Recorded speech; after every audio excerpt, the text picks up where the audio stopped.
Donc, ce que je vous propose maintenant, c'est d'écouter ce nous a préparé Fanny. Alors, il y a des habitués, parce que ceux qui sont au séminaire avec moi ont déjà écouté des podcasts de Fanny. Voilà, j'ai fait un peu plus que 45 minutes, j'ai fait presque une heure. Et elle a fait un peu plus d'un quart d'heure. Bon, ok, ça va nous décaler un peu. Ça va pour tout le monde si on enchaîne avec Fanny? Bonjour à tous, je suis ravie de vous retrouver ou Qui c'est qui a la main sur le volume sonore de l'ordi? Du coup, c'est toi. Ok, tu peux le monter un peu, de je vous pense. trouver à l'autre bout de la Terre. Je me trouve actuellement au Japon, à Kyoto, et je suis très heureuse de pouvoir être avec vous à distance pour cette journée d'études. De l'image à la mesure, de la mesure à la règle. De cet intitulé, règle du jeu qui nous réunit aujourd'hui, tout d'abord poser quelques questions. Dans cette structure de phrase, de l'image à la mesure, de la mesure à la règle, peut-on faire un raccourci de l'image à la règle par la mesure ou de l'image à la règle? Doit-on mesurer pour faire une image? Sur ces images qui mesurent, je pense notamment aux images opératoires d'Aaron Farouki, nous aurons une intervention qui me semble passionnante par Colette Tron, dont j'ai absolument hâte de découvrir le contenu. Donc je ne vais pas m'attarder sur ces images qui mesurent. Et je vais parler de cet appareillage, de cette fabrique concrète des images, de ce dispositif de prise de vue, ainsi que de son seuil de tolérance. En quoi ce seuil de tolérance, la prise d'image, oriente, peut normatiser, peut régler les formes et les possibilités. Et donc mon idée principale serait que cette fabrique des images est une fabrique de modèles, de types, de modélisation. Et j'appuierai mon idée aujourd'hui en évoquant notamment le livre de Lorraine Daston et Peter Gallison, Objectivité. Je m'appuierai notamment aussi sur mon travail de recherche-création, autour notamment de la mésologie, ainsi que d'un projet intitulé Ubiquité, qui a été notamment réalisé dans le laboratoire Prospective Image de Caroline Bernard, avec l'artiste-chercheur Jean-Louis Boissier. Je vous propose de faire un détour par la Chine pour commencer. Au 5e siècle, le paysage, comme notion, apparaît en Chine. Ce n'est pas l'environnement, mais c'est plutôt une certaine manière de pratiquer l'environnement, un type de relation. Et donc ce paysage, en fait, il vient de 2 kanji, de 2 idéogrammes chinois, de la montagne et de l'eau. Shanshui. Ce terme de shanshui a pour autant signifié tout autre chose que paysage auparavant. Ces 2 kanji signifiaient les eaux de la montagne, donc au final quelque chose qui semble assez proche, mais il n'y avait aucune connotation esthétique. Et ce terme-là était employé par des ingénieurs hydrauliciens qui travaillaient notamment à réparer les dégâts provoqués par les intempéries et les torrents. C'est notamment Zhong Bing, peintre et théoricien de la peinture, qui a consacré un livre intitulé Introduction à la peinture de paysage. Cette modélisation, cette entente, pourrait-on dire, en tant que, et définition d'un objet donc en tant que quelque chose à voir, à percevoir ou bien à contempler, définit 2 objets dans ce qu'il y a à voir. Montagne, eau. Mais au final, ce ne sont pas 2 objets, c'est la montagne, l'eau, en tant que quelque chose qui est à voir. Je reviendrai sur cela plus tard. Dans la prise d'image, comment expérimenter des saillances et ce seuil de tolérance qui vous allez le voir, va être au centre de cet appareillage de fabrique d'images. En quoi le prisme, ou bien l'objectif avec lequel regarder ou prendre des images, ne permet non pas un automatisme, comme on pourrait le croire, mettre le mode auto lorsqu'on prend une photographie, mais révèle la presque octorialité criante des réglages ou des seuils de tolérance vis-à-vis de ce que l'on recherche ou de ce avec quoi l'on recherche notre dispositif, un résultat, une expérience, un sujet.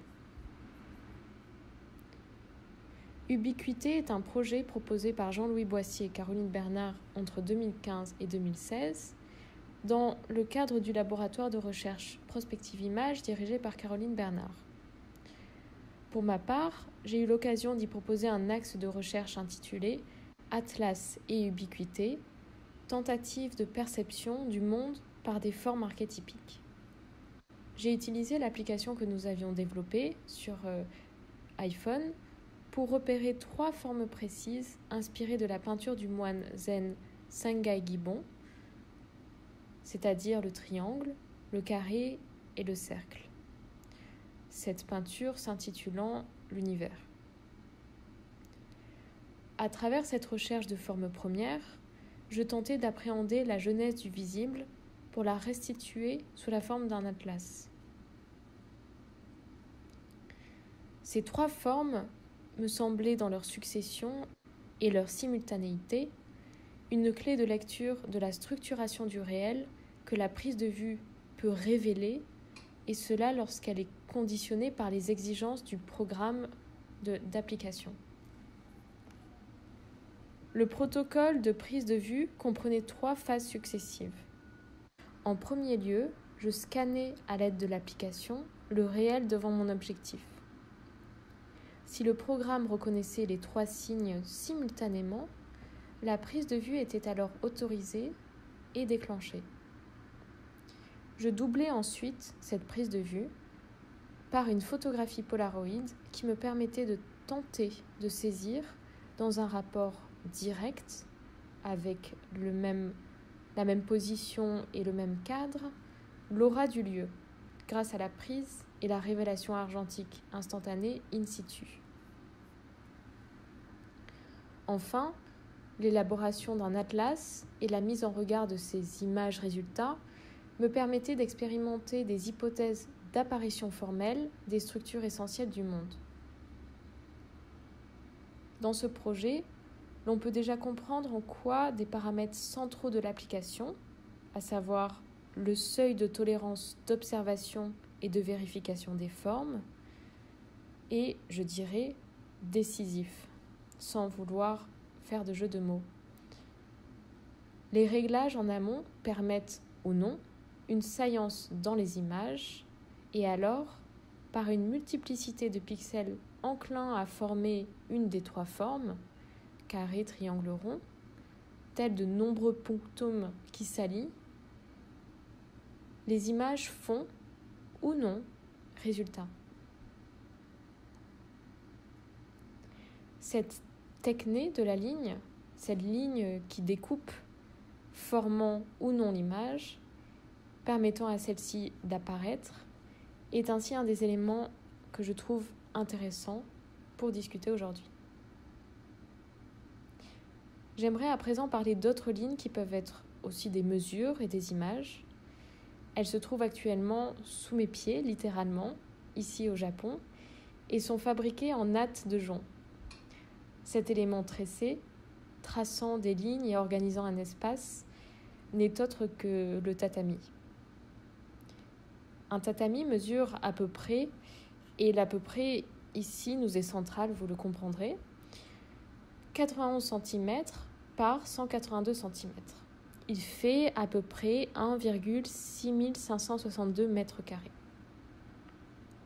Au Japon, ici, c'est à la fois un module encastrable, mais c'est aussi une mesure. Ici, l'unité de surface que l'on utilise n'est pas le mètre carré, mais le jo, ce qui correspond à la surface d'un tatami donc avec cette dimension standard de 91 cm par 182 cm. Cette dimension doit toujours conserver un rapport de 1/2. On calcule ainsi les dimensions d'une pièce à partir de multiples de tatamis. On dit ainsi qu'une pièce est faite de 6 tatamis et non pas de tant de mètres carrés ou même encore de jo.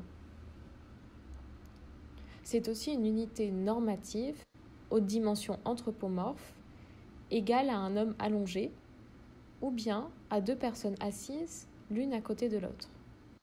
Tatami qui est à la fois module, mesure, module-mesure et aussi monosashi, littéralement chose pour mesurer, chose qui mesure en montrant. Dans monosashi, il y a à la fois donc le kanji de la chose, mais aussi celui de l'indication, du montrer, du point out, ainsi que de la variation, de la distance. À partir de cette norme, on va concevoir et organiser les espaces domestiques. D'ailleurs, les tatamis, au tout début, n'étaient pas fixes, mais rangés en une pile, que les domestiques pouvaient alors arranger et étaler en fonction des occasions. D'où notamment le sens de son kanji et de son nom, tatami, provient du verbe tatamu, c'est-à-dire plier, parce que ces tatamis se déploient du coup. Malgré cet établissement normatif, cette mise en norme, il faut noter que les dimensions des tatamis varient d'une région à une autre. Par exemple, la taille du tatami peut largement se réduire dans certaines régions, notamment dans les grandes métropoles, et ce notamment à cause du prix de l'immobilier et de la taille générale typique des maisons. Les espaces et appartements étant notamment plus chers, les tatamis sont plus petits. Par exemple, le Kyōma,